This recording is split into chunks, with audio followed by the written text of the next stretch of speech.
Paramitra kaum dangu wilujeng tepang dangu deui sareng acara matuh dongeng enteng Mangjaya nuju ngahanca carios nyambung judulna Talaga Hideung karya Kileksa. Ayeuna nincak bagian katilu para wargi. Mangga urang sami-sami bandungan bae carios nyambung judulna Talaga Hideung. Ye carios da namina ge carios atuh dongeng para mitra lah gitu. Mangga nyangakeun wae ieu mah maksad sareng tujuan teh deui etang-etang pang beberah mana gitu. Pang beberah mana. Hiburan berwali sadaya tahu daya atuh urang teh nya. Hiburan. Atuh para mitra mangga wilujeng ngadangukeun ieu dongeng carios nyambung judulna Talaga Hideung karya Kileksa dina bagian katilu.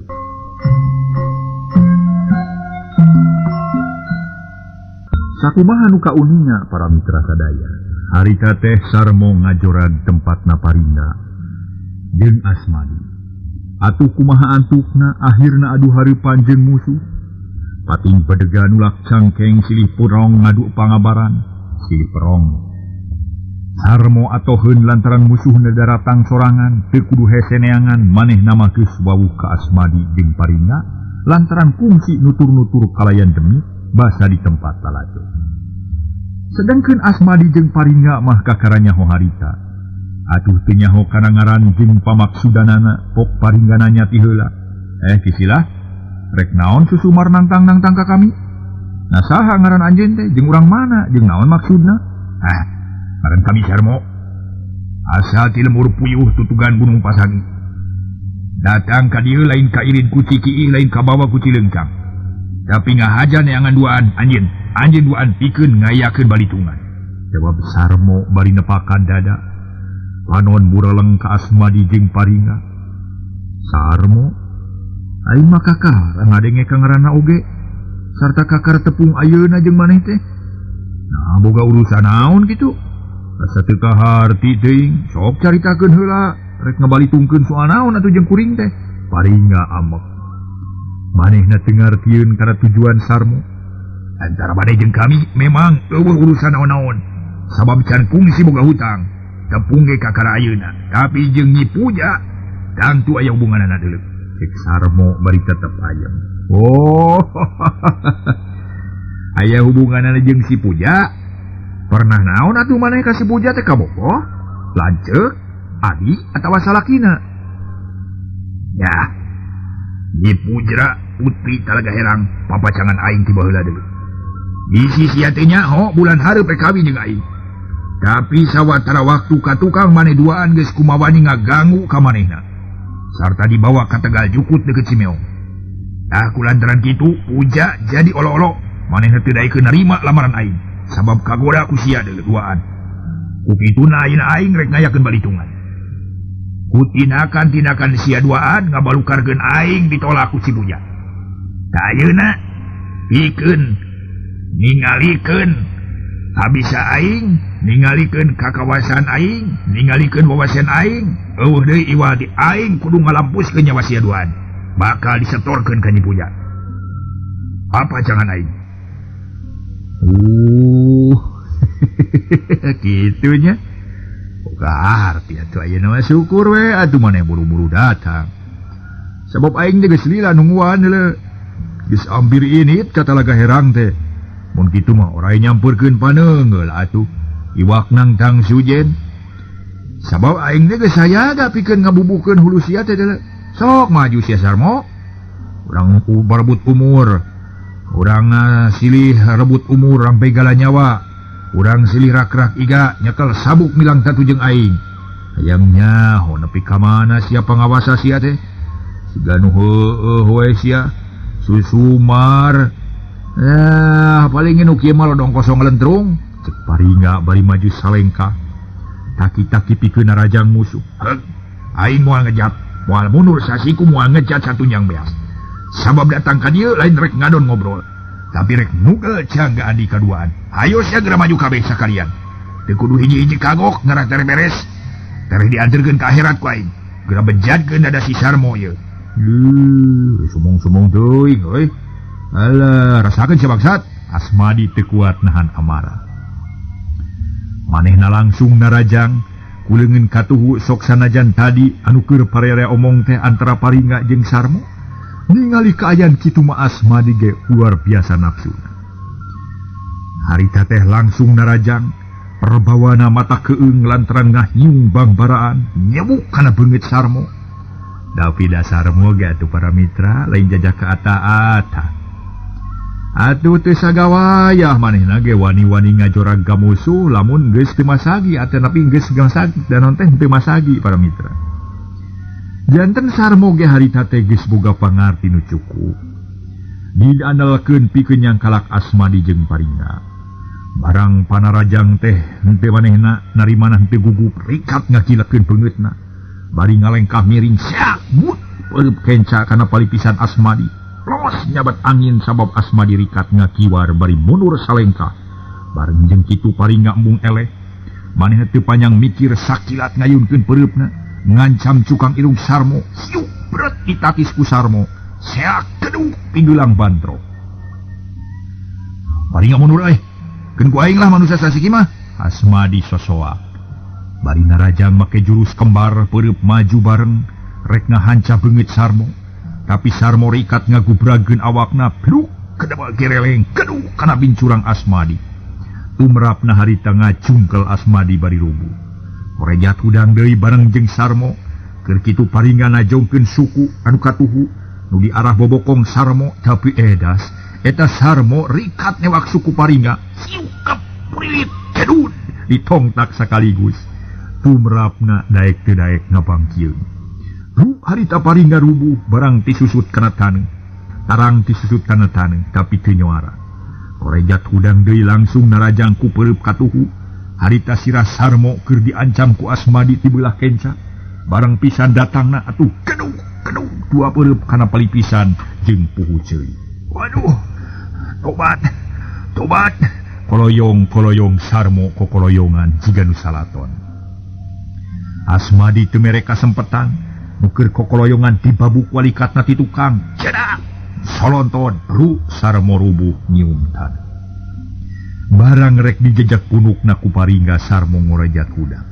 Sakilat nyabut pedog rek dipake ngababad suku Paringga. Seak celepung suku Paringga kapaksa sina mempar. Sabab teh sanggup ari kudu mapa ge bedog mah. Suku nu hiji deui ampir kasabat ku bedog Sarmo nu milepas. Untung Asmadi rikat manehna najong batu sagede peureub. Siap celem belentrang diadu jeung bedog lumayan dampaleungeun Sarmo nepi ka rampal para mitra sing sireum rampal mante nepi ka sing sireumeun bedogna ampir murag. Ari Paringga meninggalnya reuas sabab kakara sadar sukuna ampir cilaka. Jelang mundur heula rek ngawahan bari ngalugas bedog. Asmadi geus ngawahan deui rek ngababuk sirah Sarmo ku haur wulung. Asmadi montong dibawa ulin lah cucurut mah podaran euy sekalian euy.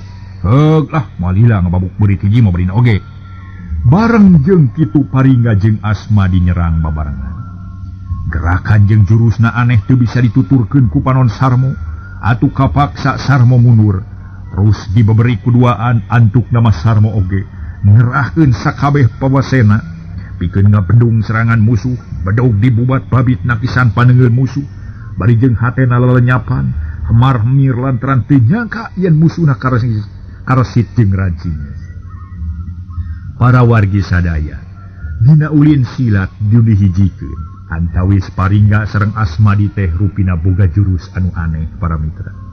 Ngan ieu jurus teh lamun dipake babarengan bisa ngarujadkeun musuh, bisa ngancurkeun musuh muak ngewik musuh sok sanajan sakumaha kuatna oge. Nu tarung beuki ragot hiji lawan dua teu saimbang. Mangkaning Asmadi jeung Paringga geus kacida nafsuna. Ungguh we tarung teh teu mikirkeun kana aturan. Padu narajang asal musuh rubuh. Beuh, cilaka ieu. Panyana teh moal kieu jadina. Kumaha ieu? Yang mending kabur atau mending ayonan terus? Berat ieu. Cika teh Sarmo bari terus nakisan panarajang lawan. Bedog jeung haur bulung menipating sariuk matak paur. Menipating sariut matak paur matak ngalelenyapan kana hate. Asmadi, podaran sekalian euy. Paringga ngagorowok tari. Kituna teh bari terus ngayunkeun bedogna rek narok satarang Sarmo. Tapi Sarmo rikat nakis ku bedog. Kemang seuneu ngaburica. Seak haur wulung nyabet bincurang, celepung Sarmo luncat kaluhur. Los panarajang Asmadi nyabet angin.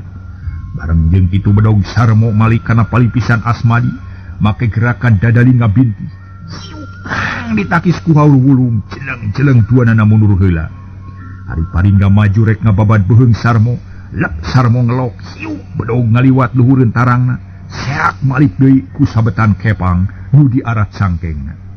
Atuh kapaksa Sarmo teh ngejat ka tukang nyingkahan serangan Paringga nu memang matak ngabahayakeun. Montong ngejat sia bangsat dipodaan sia ku aing. Paringga susumar bari mudan.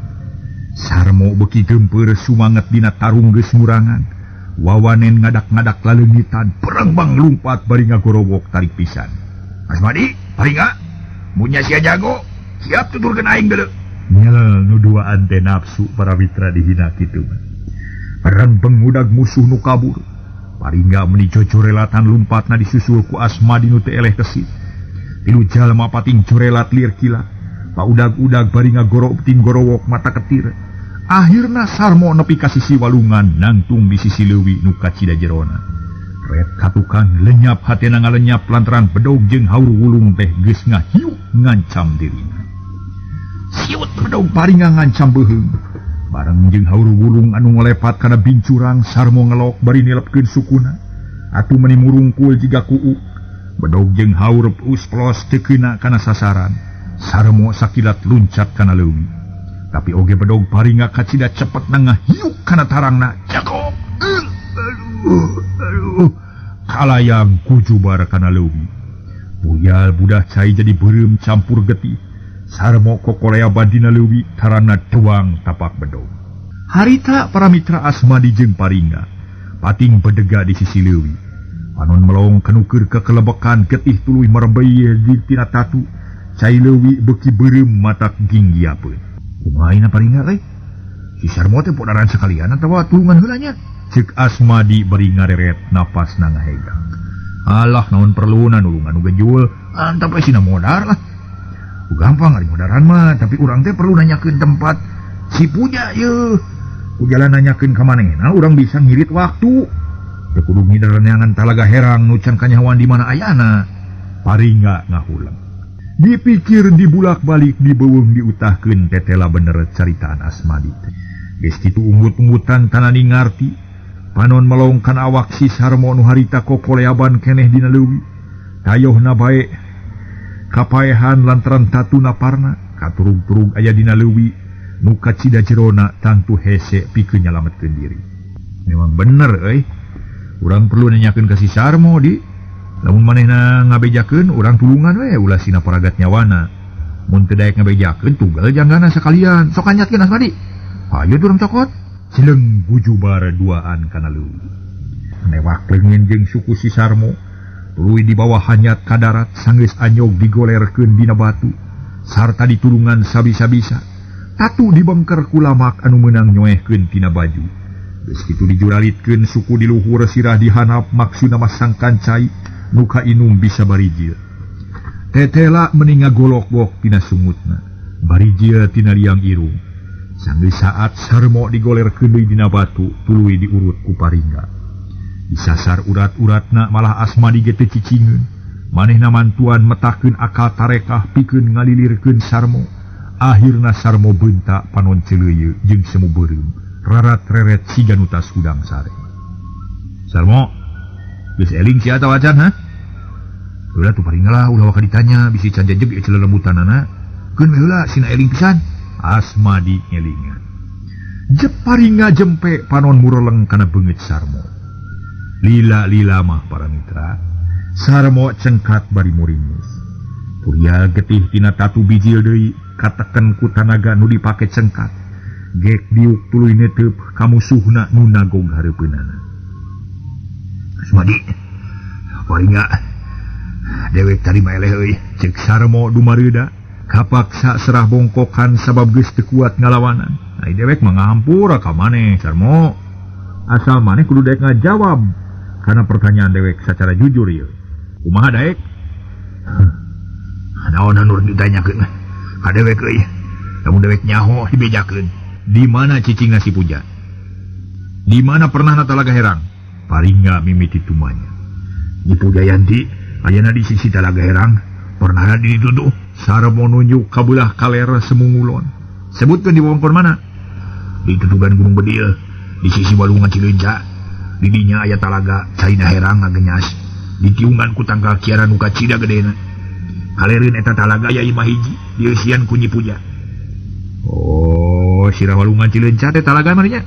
Lain. Tapi ka sapagigir-gigir sebab Walungan Cileunca mah huluna di Gunung Kelor. Ari Talaga Herang mah caina nu ngocor ka Walungan. Ting kemana losna ada cana anu nyaho. Paringga jeung Asmadi ungut-ungutan. Wanana ngarti kana katerangan ti Sarmo lantaran marehna geus ngadenge ari Gunung Bedil mah.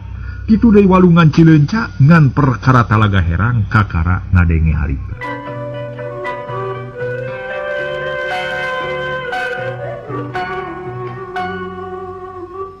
Barang harita Sarmo geus ngabejakeun perkara nu aya patula patali jeung patem-pataran Nyi Puja. Harita para wargi Asmadi nanya bari jeung bangun bingung. Moakar urang ayeuna Paringga? Kelanan urusan urang mah gampang. Urang mereskeun heula si Sarmo, cik jawab deui euy. Rek kumaha maneh ayeuna si Sarmo? Paringga melong ka Sarmo. Nu harita muringis nahan ka nyeri, tatuna kana cai, puguh we peurih tarasana. Nah, kuring momen dari hambura. Timidi ayeuna moal kumawani deui ka anyeuduan. Urusan Nyi Puja, kuring moal pipilueun. Bae we hayang malah. Nya heugeut atuh ari kitu mah ku dewek di hampura.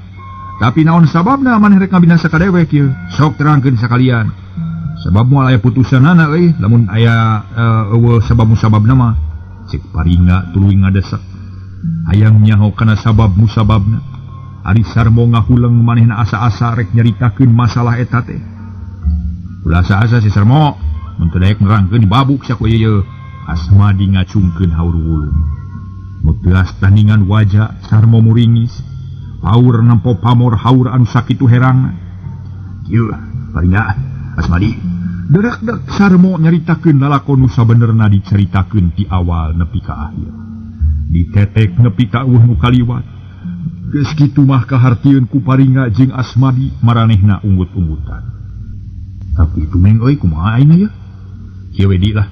Si Sarmo sina balik we ka lemburna. Keun bae antep lah sabab geus menta dihampura ka urang. Jeung geus nerangkeun lalakon anu sabener-benerna. Satuluyna urang kudu ngajorag ka Talaga Herang pikeun menta tanggung jawab si Puja.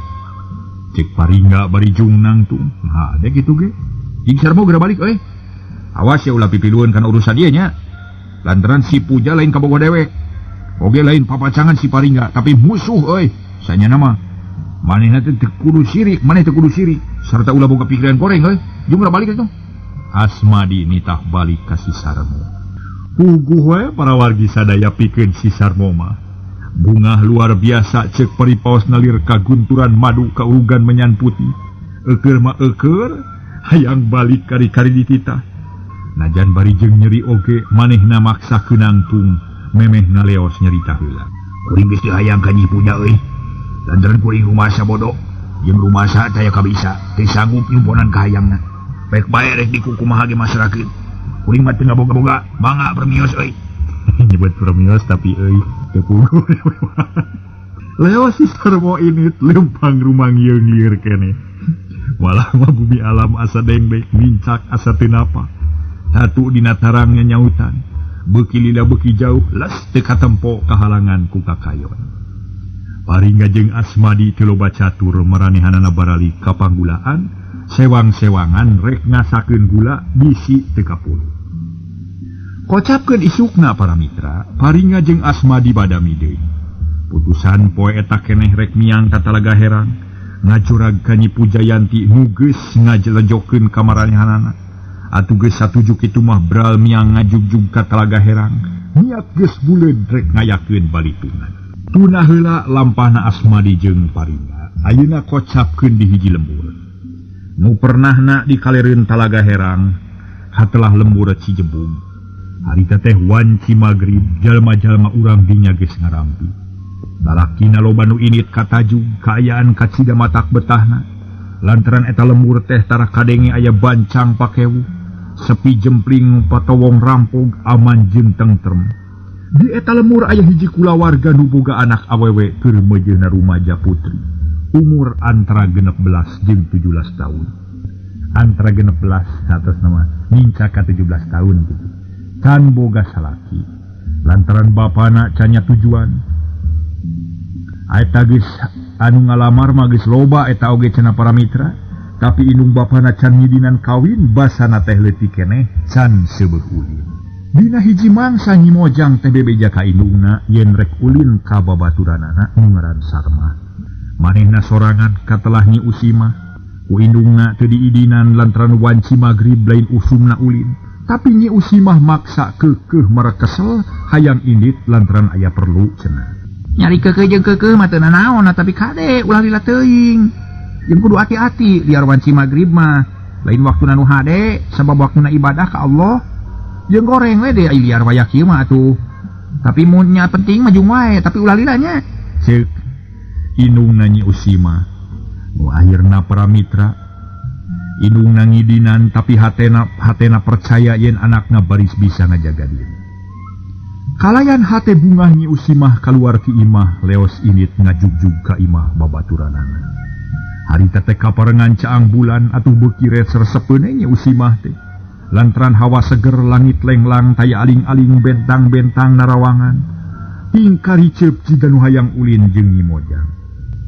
Heuleut sawatara waktu Nyi Usimah nepi ka imah babaturanana. Perung ngobrol sagala dicaritakeun di barungku sempal guyon gogonyakan. Peuting eta Nyi Usimah kacida gumbirana beda pisan jeung sasari. Ari bapana sabada salat Isya teh gagancangan balik ka imahna lantaran teu geunah hate inget bae ka anakna. Barang jo ka imah nanyakeun ka pamajikanana tapi tetela Nyi Usimah teu aya di imah. Puguh we bapana nu ngaran Sarta teh meuni ngajenghok. Astagfirullahaladzim. Ari maneh kumaha atuh inoh budak awewe sina ulin waya kieu. Pamali sok aya sanekala ceuk Sarta bari molotot. Lain ulin tapi aya perlu ka babaturanana. Aya nyaritana mah moal lila, keun bada terunggal poe ieu atuh akang. Oh moal lila nah aduh aya kieu can datang. Nya maneh teu nyaho yen ayeuna teh keur mejeunna genting. Sing hati-hati boga parawan deui yeuh. Nah genting kunaon kitu meni asal leuwas teuing. Yo ino. Ayeuna teh di lembur batur teh keur geunyeuleuh nyaritakeun culik.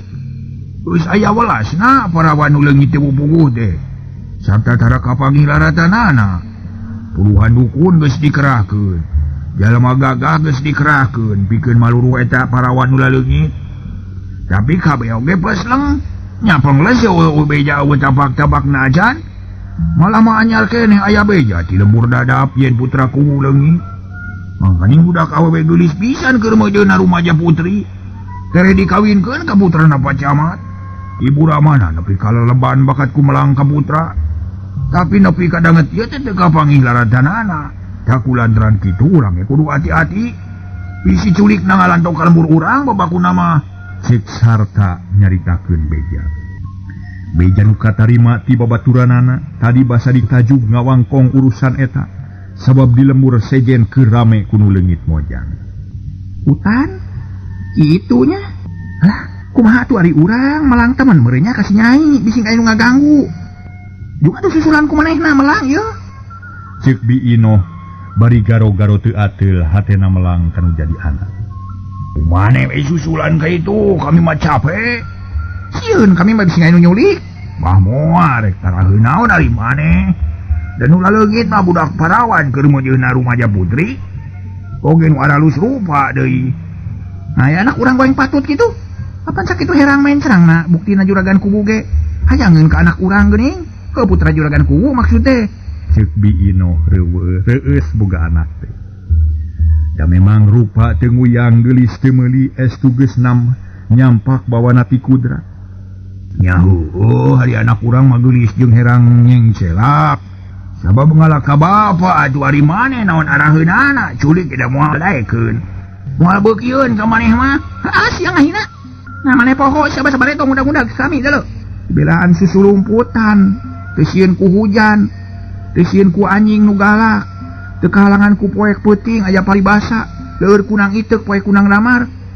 Malah kungsi haharewosan tina janela. Basa kami keur HS di kamar. Eta teh naon? Apa malah kitu ge meureun kami teh geulis. Tabuktina maneh katarikeun ku kami. Cek Bi Ino meni pepeta, hatena panas ngadenge omongan salakina kitu teh. Moga geus Ino lah. Urusan si Nyai itu uruskeun bising leungit. Kalagang uruskeun anu patut jeung buru-buru ini ka itu.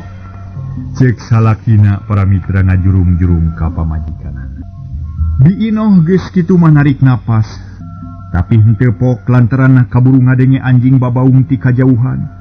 Di pipir aya sora bueuk mata keung rei bulu punukna muriding jajantung ngadak-ngadak jadi ratu. Siga nu tutunggulan beungeutna katarapias.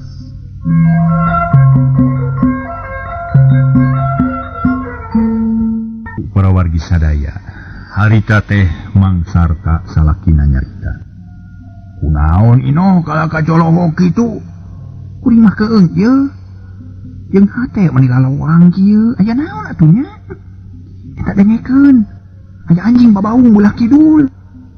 Ayuh nya aya naon atuh teh nya? Sarta ngusap punuk bari rarat-reret. Manehna ge ngarasa keung. Si atuh teh si Nyai manehna, alah ngabisi kula onam. Buka saha atuh ulina teh? Sarta geumpeur rek init mandeg mayong. Sabab loba kasieun jeung kahariwang. Ka imah Nyi Sarmah da sasarina gesok kadinya ulina teh. Sarta kapaksa init. Lantaran teu tega ari ngajurungkeun awewe dina kaayaan kitu mah. Bi Inoh ngadagoan di imah hatena teu boleh lelenyapan. Melangkan jadi anak malah maharita ge kacipta bae. Beungeut Nyi Usi mah kokolebatan dina kongkolak matana. Akibatna Bi Inoh teu geunah cicing. Ngantung salah diuk salah gawena kukurilingan bae di jero imah bari ngusapa dada. Palang siang si Nyai teh cilaka.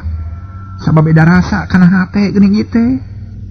Jeung dinaon sababna cebat lalawang kieu nya anjing babaung teu aya reureuhna. Manuk bueuk meningali unyiwud kitu. Laki-laki naon nya? Seor sadaya nu ngaburan kana kenteng dibarung ku angin anu ngaguru handaruan. Beuki namahan keung jeung lewang. Bi Inoh teh geus teu puguh rasa kalayang koloyong jiga monyet tutung buntut. Kocapkeun Nyi Usi mah harita teh keur ngobrol keneh jeung sobatna, siga teu malire kana kaayaan nu beuki peuting. Tapi basa ngadenge anjing babaung jeung manuk bueuk pating karuweuk, hate Nyi Usi mah beda rasa bulu punuk pating puringkak asa kandel. Tuluy amitan ka sobatna rek buru-buru balik sok sieun aya naon-naon di jalan. Bral miang sorangan leumpang gancang ngajugjug ka imahna. Hate Nyi Usi mah geus teu puguh rasa leumpang geus teu napak. Asa teu napak. Liuk deui ka tukang sok sieun aya nuturkeun. Kita aya naon nya meni keung-keung teuing. Tapi da biasana ge tara aya naon-naon. Diem hate aing we nu borangan meureun. Ceuk Nyi Usi mah bari jongjon leumpang teu luapeuh. Barang tepi kanu suni celeng-celeng aya dua jalma laluncatan megat Nyi Usi mah nu keur jongjon leumpang. Atuh puguh we meni ngajenghok langsung eureun harita teh para mitra. Bari tuluy rutret ka kenca jeung katuhu. Hayang sidik kanu ngahalangan jalan. Tapi samemeh aya nu nyarita salah saurang nubruk ka Nyi Usi mah sakilat leungeunna dibekem, leungeunna ngabekem sungutna. Atuh teu bisa walakaya ukur teterjelan hayang leupas, tapi hantem. Para mitra didengke. Siuk bak puduk diketig lengerak Nyi Usi mah kapaehan. Awak leuleus taya tangan pangawasa eueuh tanaga rigidig dipanggul ku saurang. Balecet lalumpatan ninggalkeun eta patempatan. Bareng jeung kitu sarta anyog ka palabadinya sarta nempokan lumpat beri manggul Nyi Usi mah. Bangsat! Bangsat! Sarta gogorowokan. Bulu dua jalma-jalma urang dinya nyalampeurkeun. Bari marawa pakarang sabogana-sabogana. Nunanya ban meuni raong ka sarta ku sarta diterangkeun. Yen aya lumpat duaan bari manggul jalma. Heula loba catur, parang pangarudag bari jeung pating gorowok. Lembur jadi geunyileung mata kawur nu lumpat pating bretek. Pada hayang pangheulana nyusul bangsa. Kocapkeun nu malin Nyi Usi mah harita teh geus kaluar ti pilemburan. Lumpat mapai pasawahan nu lenglang, kawantu pasawahan nu lega meni upluk aplak. Kacaangan ku cahaya bentang nu baranang ti langit. Atuh najan peuting oge nu lumpat teh teu burung katempo juringkangna. Kasawa, oi, udah kasawa. Kadenge sarta gogorowokan ngabejaan ka baturna. Beretak jalma-jalma lalumpatan mulu ka sawah. Bereh ku sarere katempo belah wetan aya nu pating juring kang duaan lumpat mapai ka lengan sawah. Nungguda gogorowokan susumar berijeng ngacung-ngacung pakarang. Tapi nu diudag mah teu nemalan malah teu ngareret-reret acan. Jongjon lumpat bari manggul Nyi Usima. Parat pasawahan seroga kebon awi nu kabur laluasa lantaran bisa salungkar-salingker kana bumi. Dekat ciri kuno mudag malah tungtung namah nu mudag teh leungiteun tapak ukur pating bertek tepugu bari pating gorowok jeung baturna. Kamana bangsa teh euy? Aya kadinya sarta gogorowokan bari ngaraneg. Napas ngahegak sarta kesa ngucul. Wah ka dieu mah, jawab nu ti lebak disusul ku pating gorobas. Antukna nu mudag teh pabuis tepugu. Nu ti kaler ka kidul, nu ti kidul ka kaler guk-gok tepung jeung babaturanana. Ari nu diudag-udagna teu kapanggih, tapi najan bari jeung kitu ge sarerea teh teu bea karepan. Sabab tadi ge sidik narempok anu kabur tuluy di teteangan, kaunggal jurusan nu mudag teh diatur, sangkan teu ngagulung. Nu maling Nyi Usima teh para mitra harita jongjon lalempang maju ngidul, mapai walungan Cileunca. Lumampahna salse bangun taya karingrang, lantaran boga rasa yen dirina geus aman. Lila-lila serog ka jalan setapak tuluy eureun, deukeut tangkal kiara Nyi Usima digolerkeun ngalemprek teu empes-empes. Uyi, urang jaga gabah euy. Lantaran teu taliti ngala jelema teh. Sakieu ge untung bisa kene kabur kalayan laluasa. Jeung dinu ngarudagna bodoh euy biko. Mun dicijebuk gaya jagona wah geus lapur euy. Cik Musa urang bari ngareret ka Nyi Usima. Manehna reuwas kareureuhnakeun. Sabab kalakuan kanyahoan ku urang lembur eta jalma tayalian iwa timang karji badegana Nyi Puja teh. Ugu uring reuwas. Mangkani ngudag teh lobaan. Kumaha mun dikebung kang tu cilaka. Kitu basi bisi katewak pokona balah. Dati sieuna dari ku gelut mah.